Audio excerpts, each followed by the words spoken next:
안녕하세요. 윤무동산입니다. 어제부터 29세 이하 주택 구입액 35조라는 기사가 경제뉴스에 지금 자리를 잡고 있는데요. 부모 찬스로 집 마련 늘었다.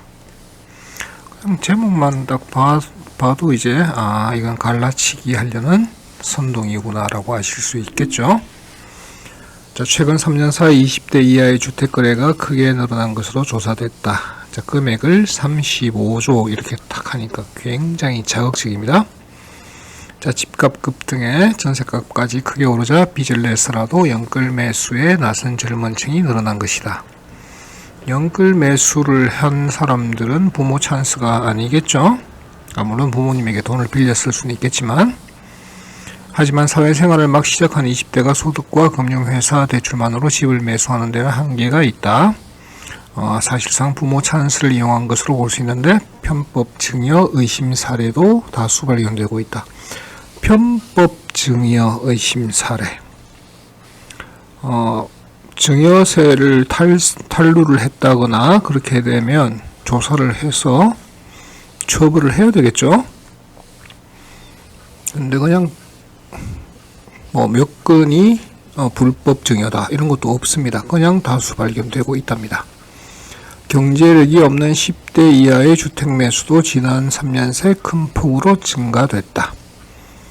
자, 10대 이하의 주택 매수는 부모님 찬스거나 조부모님 찬스겠죠. 그러면 이 사람들이 세금을 안 내고 했을까요? 증여세 다 내고 했겠죠.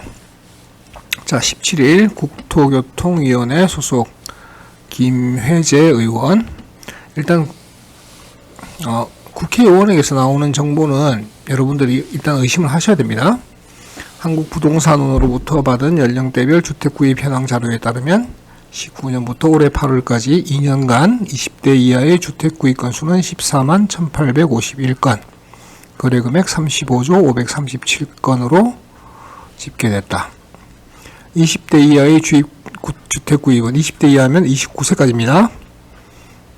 그래서 30대 미만 이렇게 얘기하면 좀 나을 텐데 꼭 20대라고 붙여놔요. 2019년 3만 5270건에서 지난해 6만 1919건으로 늘었고, 근데 이 건수에는 증여가 다 포함되어 있는 건수입니다. 순수하게 매수만 집계한 게 아닙니다. 올해는 8월까지 4만 4662건으로 집계됐다. 8월까지 추세대로라면 올해도 지난해 수준을 넘길 가능성이 크다. 증여가 급격하게 늘었다는 뉴스랑 같은 얘기입니다. 사실상. 그런데 20대 이하가 이렇게 얘기하니까 언뜻 듣기에는 10대만 얘기하는 것 같잖아요. 30대 미만이 맞는 말입니다. 자, 주택 취득 비중 보시면 서울은 7.5%, 전국은 6.3%로 크게 늘었습니다. 자, 이 가운데 10대 이하의 주택 구입은 3년간 2006건으로 거래금액 3,541억. 자, 3,541억 2006건. 건당 얼마일까요? 그러면 1억 7천 정도 되겠죠? 건당 1억 7천. 그러니까 19세 이하의 주택 구입 금액은 평균 1억 7천입니다. 이 정도 금액 같으면 할아버지, 할머니 또는 부모님께서 빌라 같은 거 싼 거 이런 거 증여했을 가능성이 훨씬 더 높지 않을까요? 그런 것 같습니다. 자, 전체 주택 구매에서 20대 이하, 즉 29세, 30대 미만이 차지하는 비중도 크게 늘고 있다. 지금 결혼 1, 2년 차인 29세, 28세인 분들도 최대한 대출을 최대한 끌어당겨서 연끌한 사람들도 꽤 있겠죠.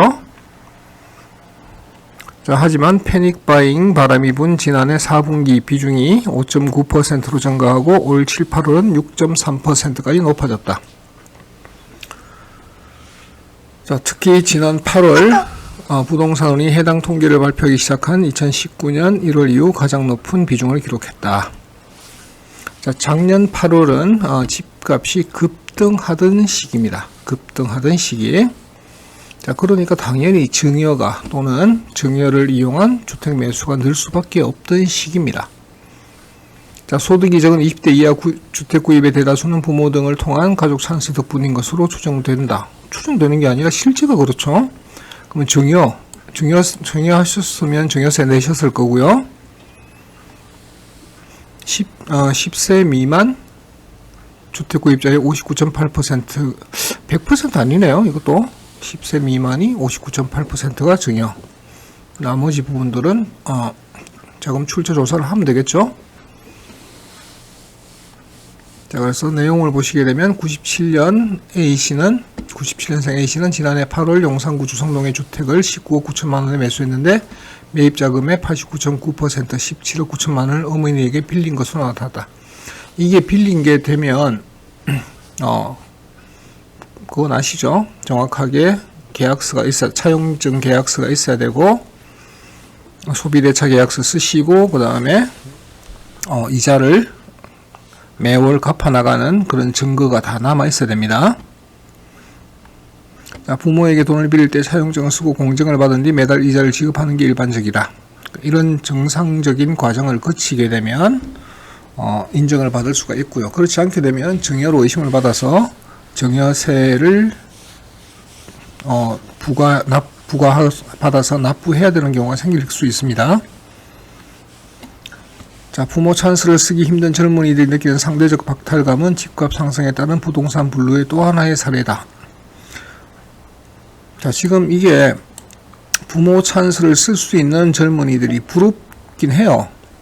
근데 이 젊은이들은 이 부모님들이 열심히 살아서 이 젊은이들에게 증여 또는 이렇게 물려주는 게 가능한 거잖아요.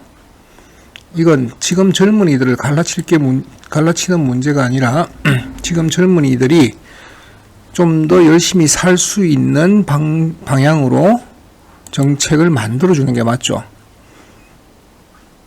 그래서 부모에게 도움을 받지 못하는 젊은이들이 느끼는 상대적 박탈감을 가지지 않고 나도 열심히 살아서